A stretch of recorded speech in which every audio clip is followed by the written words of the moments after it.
역동중지에 이른 자본주의가 이제 봉건제가 있었던 어둠의 자리에 있는 거죠.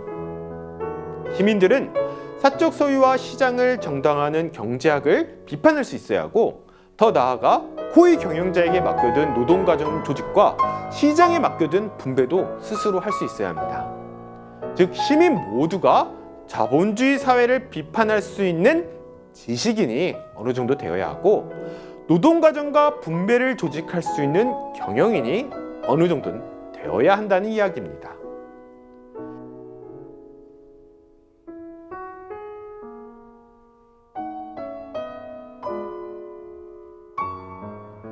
안녕하세요. 자본주의는 왜 멈추는가, 한지원입니다. 오늘 강의는 16강으로 기획된 자본주의는 왜 멈추는가의 마지막 강의입니다.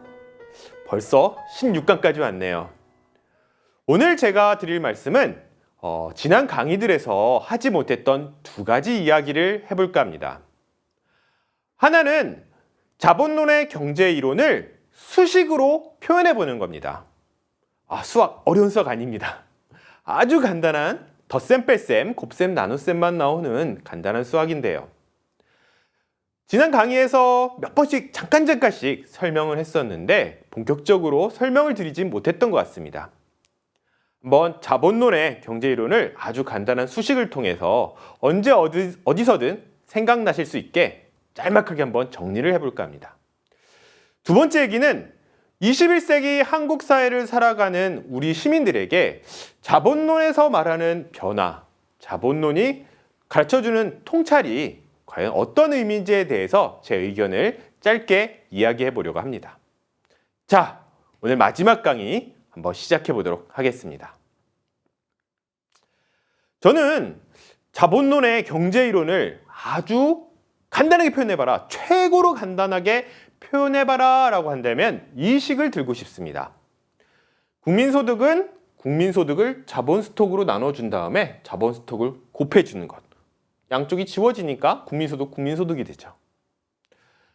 굉장히 간단한 식이지만 국민소득 또는 경제성장을 어떠한 변수들로 설명하느냐는 경제성장론, 경제학의 아주 중요한 부분입니다. 자본론에서는 이 두 변수로 경제성장을 설명을 하는 것이 특징인데요. 그를 통해서 두 가지 이야기가 나옵니다. 국민소득을 자본스톡으로 나눠준 것, 이게 뭐죠? 배웠는데 자본 생산성입니다. 자본 스톡은 투자를 통해서 이루어지는 거죠. 자, 자본 생산성이 어떻게 변하느냐? 이 이야기가 자본론의 핵심 부분이기도 한데요. 좀 어려운 얘기를 하자면 기술 진보론입니다. 자본주의에서 기술은 어떻게 진보하는가? 그 기술 진보가 생산성에 어떤 영향을 미치는가가 자본론의 상당 부분을 차지하죠. 자, 자본주의니까 자본을 쌓아야 되죠. 자본이 투자돼야 경제가 성장하는 게 당연할 겁니다. 자본 축적론입니다. 자본은 어떤 조건에서 축적을 더 많이 하는지, 덜 하는지, 이 부분을 설명한 것이 자본론의 끝부분이자 어떻게 보면 자본론의 또 결론이기도 했죠. 자, 기술 진보론과 자본 축적론으로 경제성장, 국민소득을 설명하는 것이 자본론의 경제이론의 핵심인데요. 자, 오늘 이 식을 한번 좀 여기 이리저리 한번 변화시키면서 자본론 이야기를 좀 마지막으로 정리해 보도록 하겠습니다. 국민소득은 자본 생산성 곱하기 자본 스톡입니다. 아까 보셨듯이. 그런데 우리 증가율을 계산하면 이건 좀 약간은 어려운 수학인데 그냥 여기서 그렇다라고만 이해하셔도 될 것 같은데, 증가율을 계산할 때는 곱하기가 덧셈이 됩니다. 나눗셈은 뭐가 될까요? 뺄셈이 되겠죠? 국민소득의 증가율은 자본 생산성의 증가율 곱하기 더하기로 된다고 했으니까 더하기 자본 스톡의 증가율로 표현할 수 있습니다. 자, 첫 번째 이야기. 아까 얘기했듯이 기술 진보론은 결국 이 앞에 부분 자본 생산성 상승률을 설명을 하는 건데요. 자본 생산성은 왜 상승하거나 하락하는지를 살펴보는 거죠. 자, 이 얘기 한번 해보도록 하겠습니다. 자본 생산성은 국민소득을 자본 스톡으로 나눠준 거예요. 자, 분자와 분모를 총 노동시간으로 한번 나눠보도록 하겠습니다. 이해되시죠? 아주 쉬운 얘기입니다. 이 뒤에 부분, 이 분모를 뭐라 그럴까요? 마르크스는 이거를 자본의 기술적 구성 또는 쉽게 말해서 기술 구성이라고 불렀습니다. 노동시간당, 즉 내가 일을 하면서 자본재를 얼마나 많은 기계와 설비를 사용하는지를 표현해 주는 겁니다. 기술 구성이 상승한다는 건 무슨 말일까요? 우리 노동자들이 시간당 사용할 수 있는 기계량이 많아진다는 얘기죠. 위에 부분은 너무 잘한 얘기죠. 노동시간당 소득을 얼마나 올리냐, 노동시간당 생산을 얼마나 하느냐, 이게 뭐예요? 노동 생산성입니다. 그래서 자본 생산성은 노동 생산성을 기술 구성으로 나눠준 건데요. 자본 생산성은 노동 생산성이 기술 구성입니다. 아까 기억나시죠? 증가율은 어떻게 돼? 나눗셈은 뺄셈이 된다고 했습니다. 자본 생산성 상승률은 노동 생산성 상승률 빼기 기술 구성 상승률입니다. 자, 이렇게 놓고 보면 자본 생산성이 언제 상승하고 언제 하락하는지 금방 나타나요. 앞에 노동 생산성 상승률이 더 크다라고 한다면 기술 구성 상승률보다 자본 생산성 상승률은 플러스가 되겠죠. 자본 생산성이 계속 증가한다는 얘기입니다. 반대로 기술 구성 상승률이 노동 생산성 상승률보다 더 빠르면 어떻게 됩니까? 자본 생산성 상승률은 마이너스겠네요. 무슨 말이에요? 자본 생산성이 하락한다는 얘기죠. 보통 노동 생산성 상승률이 기술 구성 상승률보다 큰 시기, 이런 시기를 산업혁명의 시기라고 부릅니다. 와, 어마어마한 기술 진보, 정말 예전에는 상상도 못했던 기술들이 개발되고 또 도입되면서 조그마한 기술을 투자에도 불구하고, 즉 기술 구성이 조금만 올라가도 노동 생산성이 팍팍팍 상승하는 거죠. 우리는 1강에서 이 부분에 대해서 길게 얘기를 해봤는데요. 기억이 안 나시는 분들은 1강부터 다시 한번 가보셔도 좋을 것 같습니다. 하지만 일반적 시기에는, 그냥 기술 진보가 일반적으로 이루어지는 시기에는 기술 구성 상승률이 노동 생산성 상승률보다 큽니다. 자본 생산성 상승률은 하락하겠죠. 이게 흔히 말하는 편향적 기술 진보의 모순인데요. 노동을 전략하면서 자본을 소모하다 보니까 아무래도 경쟁 속에서 또 많은 투자를 하는데 노동 생산성은 생각만큼 올라가지 않아. 이런 국면들이 산업혁명이 끝나고 나면 꽤 오랜 기간 이어집니다. 이로해서 자본 생산성은 하락하게 되죠. 마르크스는 이런 것들이 자본주의의 일반적 법칙, 오히려 일반적 시기엔 이런 현상이 나타난다라고 이야기를 했는데요. 우리 3부에서 경제성장을 다루면서 이 얘기를 해봤는데 기억나시는지 모르겠습니다.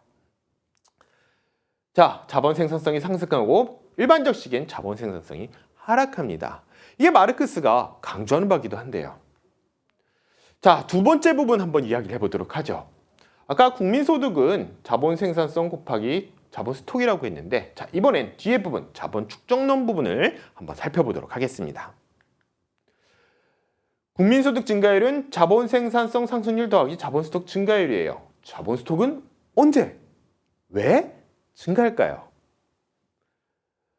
먼저 자본 스톡 증가율을 조금 분해해 보도록 하죠. 자본 스톡 증가율이라는 건 기존의 자본 스톡에다가 새로운 자본 스톡이 을 나눠주는 걸 거예요. 새로운 자본 스톡이 기존 자본 스톡 대비 얼마나 늘어났는지가 증가율이죠. 너무 당연한 얘기입니다. 그런데 이 신규 자본 스톡은 뭘까요? 간단한 얘기죠. 투자죠, 투자. 투자입니다. 투자가 된 만큼 자본 스톡이 증가하는 거니까요. 그래서 기존 자본 스톡 투자를 기존 자본 스톡으로 나눠준 게 자본 스톡 증가율일 거예요. 여기서 투자는 또 뭘까요? 너무 간단한 얘기예요. 이윤입니다. 자본주의는 우리 노동자들이 투자하는 거 아니죠? 일하는 사람들이 투자하는 게 아닙니다. 자본이 투자를 결정합니다. 기업이 투자를 결정을 하죠. 기업은 뭘 갖고 투자를 할까요? 너무 당연해요. 이윤입니다. 물론 특별한 경우에 빚을 내서 투자를 하기도 하지만 그 빚도 결국은 누군가의 이윤일 테니까요. 결국은 이윤 중 일부가 투자가 됩니다. 여기서는 이윤 전체가 한번 투자된다고 가정을 해보죠.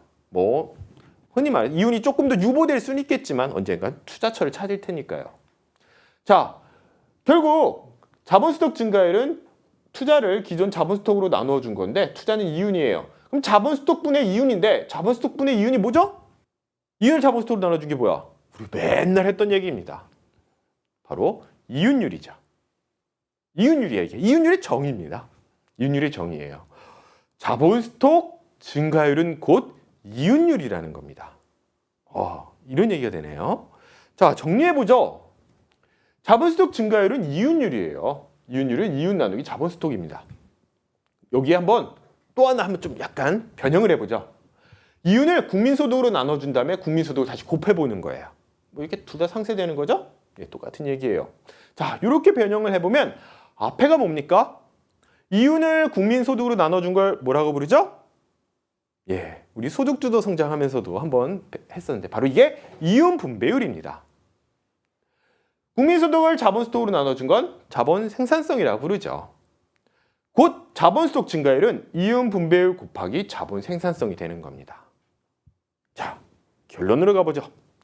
국민소득 증가율은 자본 생산성 상승률 더하기 자본스톡 증가율이라고 했는데 자본스톡 증가율은 뭐야? 이윤 분배율 곱하기 자본 생산성이야.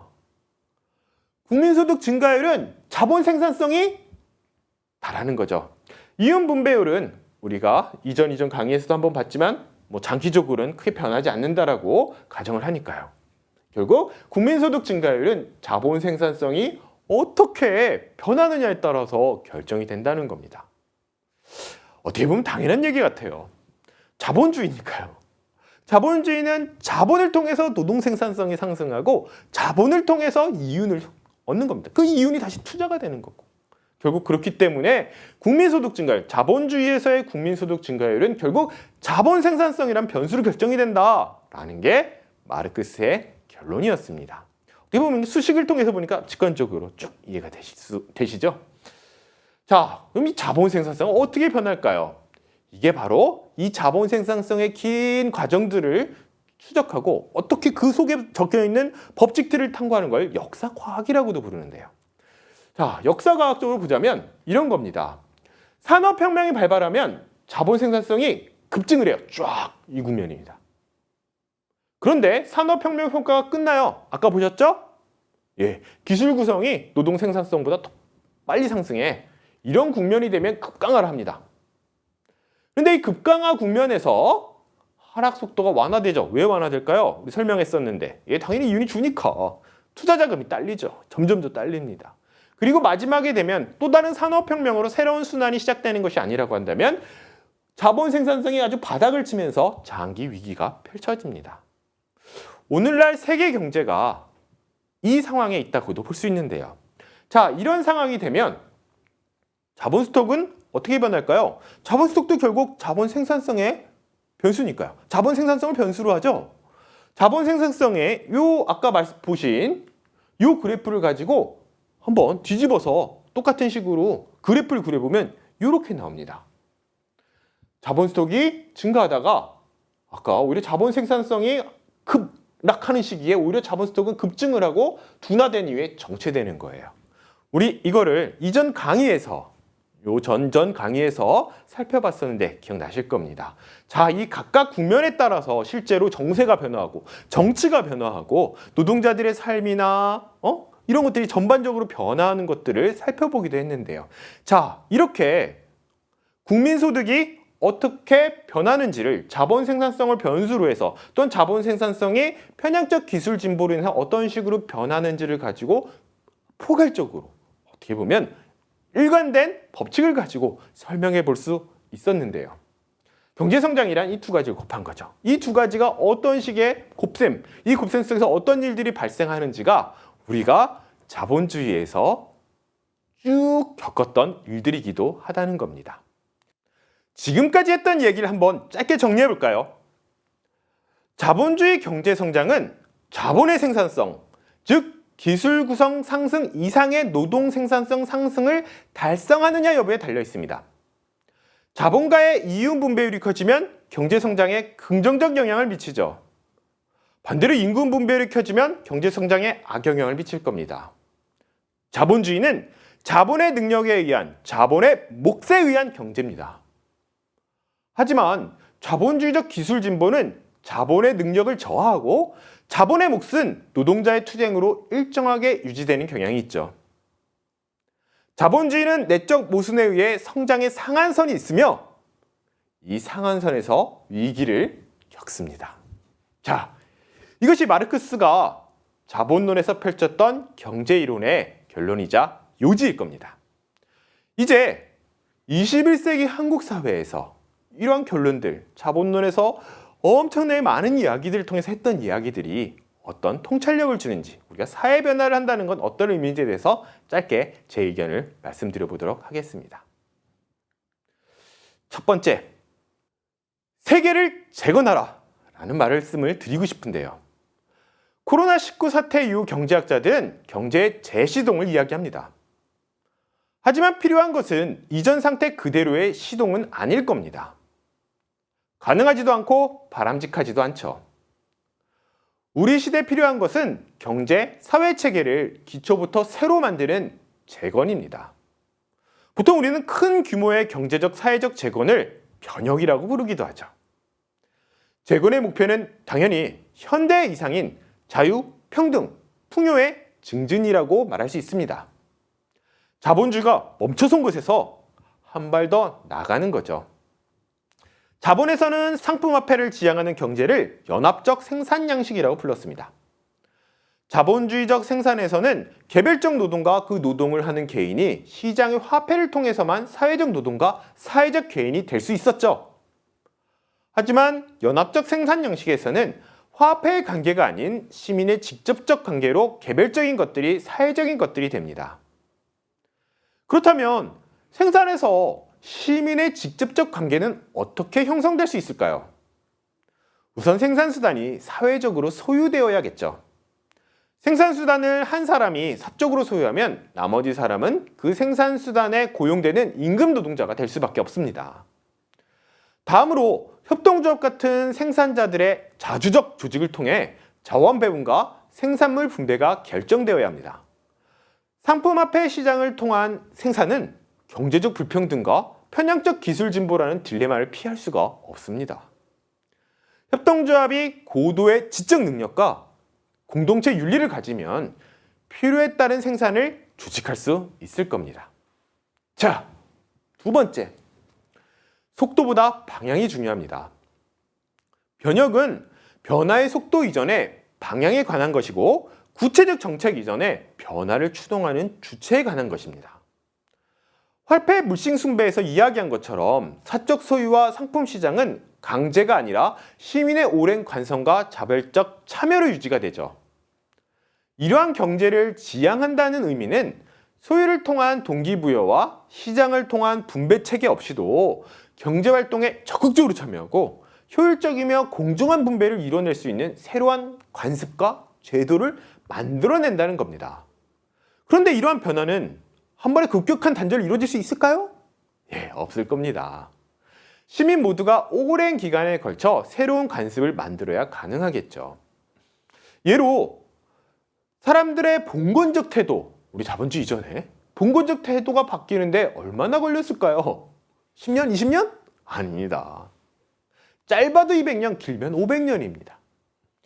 자본주의를 향한 긴 시간의 개혁이 우리가 알고 있는 수많은 자유주의 사상가와 운동, 그런 덕분에 방향을 잃지 않고 이렇게 지금까지 이어진 거예요. 반면 우리가 이전 강의에서 살펴봤듯이 소련과 중국의 사회주의 혁명은 어땠습니까? 속도는 빨랐죠. 하지만 오랫동안 지속하지 못했습니다. 중간에 방향도 잃었죠. 자, 우리에게 중요한 건 항상 속도보다 방향이었습니다. 세 번째, 저는 사회운동을 이야기하고 싶은데요. 변화를 지속해서 끌고 나가는 주체가 불명확하면 변혁은 일장춘몽으로 끝날 수밖에 없습니다. 아이디어일 뿐이죠. 사회의 제도들은 체제를 유지하고 복원하는 쪽으로 작동을 합니다. 자본에서 변화의 주체는, 마르크스가 강조했던 변화의 주체는 프롤레타리아트, 즉 변화를 추구하는 노동자 계급이었습니다. 참고로 봉건제를 변혁하는 주체는 누구였죠? 신과 왕의 지배에 수백 년간 도전한 신흥 유산자 계급, 영국에선 젠트리, 프랑스에선 부르주아지였죠. 여기서 중요한 점은 프롤레타리아트든 부르주아지든 소득과 재산의 형태가 어떤 선언적 역할을 하는 건 아니라는 거예요. 우리 임금소득을 받는다고 프롤레타리아트가 되는 건 아니죠. 마르크스가 변혁의 주체로서 프롤레타리아에 주목했던 건 자본을 소유하지 않아서 좀 더 수월하게 사적 이해라는 복수의 여신으로부터 벗어날 수 있다는 의미였습니다. 임금으로 소득을 얻으면 특별한 의식이 생긴다는 것이 아니라는 의미죠. 그렇다면 이 변혁의 주체는 어떻게 형성되는 걸까요? 사회운동을 통해서입니다. 생산자의 연합을 지향하면서 다양한 계기마다 목소리를 내고 시민을 모아서 연합적 생산에 친화적인 제도 계획을 이루는 조직과 행동이 바로 사회운동입니다. 이것이 체제를 재생산하는 제도 안팎에서 시민의 생각과 간섭을 바꿔나가죠. 사회운동은 평등을 지향하는 노동조합, 진보적 입법을 하는 정당, 부당한 현실을 폭로하는 시민단체, 틈새 영역에서 협동조합의 경영을 쌓는 자주관리 기업, 역사와 사회에 대한 과학적 탐구를 하는 연구집단 등 다양한 형태로 존재할 수 있습니다.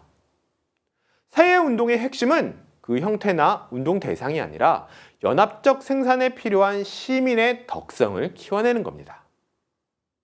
마지막입니다. 모두가 어느 정도는 지식인, 경영인이 될 수 있어야 합니다. 사회와 생산에 관한 지식을 갖춰야 되는 거죠. 현대사회가 봉건적 세계와 단절할 수 있었던 건 실제 세계에 대한 종교적 상상을 과학적 이성으로 대체할 수 있었기 때문입니다. 인쇄혁명으로 지식의 전파 속도가 빨라졌고 물리학, 의학 같은 자연과학이 급속도로 발전했고 역사와 사회에 관한 과학이 등장했죠. 사람들이 신에 지배하는 세계에서 계속 머물러 있었다면 어떻게 됐을까요? 상업이나 산업의 발전은 물론이거니와 자유와 평등 같은 관념들도 등장할 수 없었을 겁니다. 어둠을 몰아내는 빛처럼 인간의 지혜로 새로운 세계를 건설한다는 지식운동이 현대를 만든 분기점이 되었습니다. 연합적 생산 양식을 만드는 과정도 이전의 변혁과 크게 다르지 않을 겁니다. 작동 중지에 이른 자본주의가 이제 봉건제가 있었던 어둠의 자리에 있는 거죠. 시민들은 사적 소유와 시장을 정당화하는 경제학을 비판할 수 있어야 하고 더 나아가 고위 경영자에게 맡겨둔 노동과정 조직과 시장에 맡겨둔 분배도 스스로 할 수 있어야 합니다. 즉 시민 모두가 자본주의 사회를 비판할 수 있는 지식인이 어느 정도 되어야 하고 노동과정과 분배를 조직할 수 있는 경영인이 어느 정도는 되어야 한다는 이야기입니다. 개인적 소유의 재건에 대해서 우리 지난 시간 또 지지난 시간에 잠깐 말씀을 드렸는데요. 이 지향은 지식에 대한 권리를 중요한 쟁점으로 제시합니다. 자신을 소유하는 것이 무지에서 가능할 리 없기 때문이죠. 명령과 통제의 계급지배 사회에서는 정해진 일을 하는데 필요한 만큼만 지식이 주어집니다. 예로 기업은 자동차를 조립하는 노동자에게 그 공종의 작업 지시 외에는 다른 지식을 주지 않죠. 연구 개발을 하는 노동자에게도 세세하게 나누어진 작은 부품에 대해서만 너 요거만 해라. 그와 관련된 정보만 줄 뿐입니다. 자동차를 만드는 노동자 그 누구도 자동차 전체를 알지 못하는 게 자본주의 사회의 어떻게 보면 어두운 면인데요. 하지만 노동하는 사람이 생산에 관한 지식이 없으면 그의 노동은 자신의 소유물이 아니라 외부로 지출하는 육체적, 정신적 에너지일 뿐입니다. 외부로 지출되는 에너지는 당연히 내부로 향하는 다른 보상을 요구하겠죠. 그래서 지식에 대한 권리가 없으면 사적 소유를 통한 보상은 사라지기 어렵습니다. 개인적 소유의 제거는 시민 사이의 지식 차이를 최소화하는 문명의 새로운 단계라고 생각할 수도 있겠습니다. 자, 제 강의는 이런 문명의 새로운 단계로 나가기 위한 어떻게 보면 제 나름의 노력이었는데요. 또한 여기 스태프진들의 어마어마한 노력이었습니다. 도움이 되셨는지 모르겠습니다.